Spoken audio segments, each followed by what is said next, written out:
आज की कहानी का नाम है औरत भी बड़ी बेवकूफ़ होती हैं। रोज़ाना की तरह आज फिर ईश्वर का नाम लेकर उठी थी।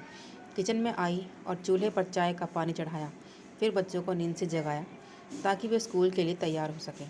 कुछ ही पलों में वो अपने सास ससुर को चाय देकर आई।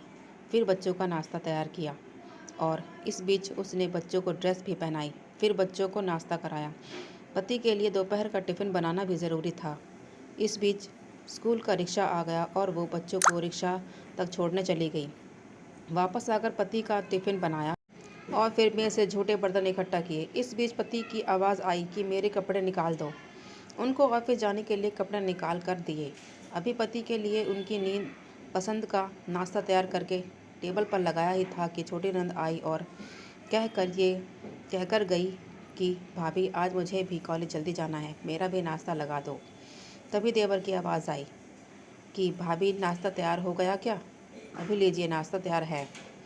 पति और देवर ने नाश्ता किया और अखबार पढ़कर अपने अपने ऑफिस के लिए निकल चले। उसने मेज से खाली बर्तन समेटे और सास ससुर के लिए उनका परहेज़ का नाश्ता तैयार करने लगी। दोनों को नाश्ता कराने के बाद फिर बर्तन इकट्ठे किए और उनको भी किचन में लाकर धोने लगी। इस बीच सफाई वाली भी आ गई। उसने बर्तन का काम सफाई वाली को सौंप कर खुद बेड की चादरें वगैरह इकट्ठा करने पहुंच गई और फिर सफाई वाली के साथ मिलकर सफाई में जुट गई।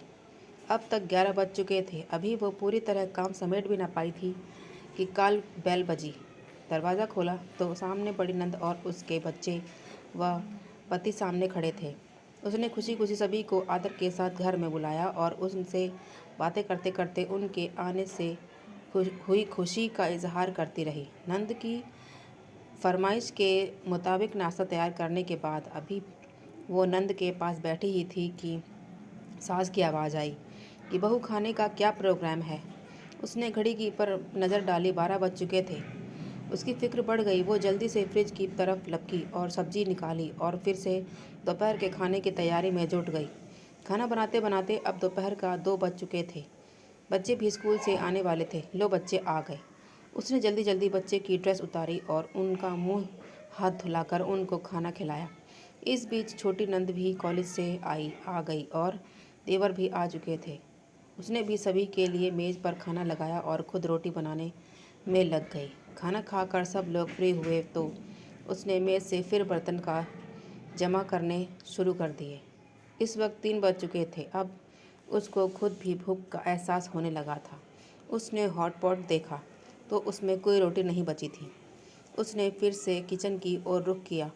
तभी पति ने घर में दाखिल होते हुए बोले कि आज देर हो गई, भूख बहुत लगी हुई है, जल्दी से खाना लगा दो। उसने जल्दी जल्दी पति के लिए खाना बनाया और मेज़ पर खाना लगाकर पति को किचन से गर्म रोटी बना कर लाकर देने लगी। अब तक 4 बज चुके थे। अभी वो खाना खिला ही रही थी कि पति ने उससे कहा कि आ जाओ, तुम भी खा लो। उसने हैरत से पति की तरफ देखा तो उसे ख्याल आया कि आज मैंने सुबह से कुछ नहीं खाया है। इस ख्याल के आते ही वो पति के साथ खाना खाने बैठ गई। अभी पहला निवाला उसने मुंह में डाला ही था कि आंख में से आंसू निकल आए। पति देव ने उसके आंसू देखे तो फौरन पूछा कि तुम क्यों रो रही हो? इसे भी पढ़ना ना भूलें। जो तुम बुरा करोगे वह तुम्हारे साथ रहेगा और जो तुम अच्छा करोगे वह तुम तक लौट के आएगा। वो खामोश रही और सोचने लगी कि इन्हें कैसे बताऊं कि ससुराल में कितनी मेहनत के बाद ये रोटी का निवाला नसीब होता है और लोग इसे मुफ्त की रोटी कहते हैं।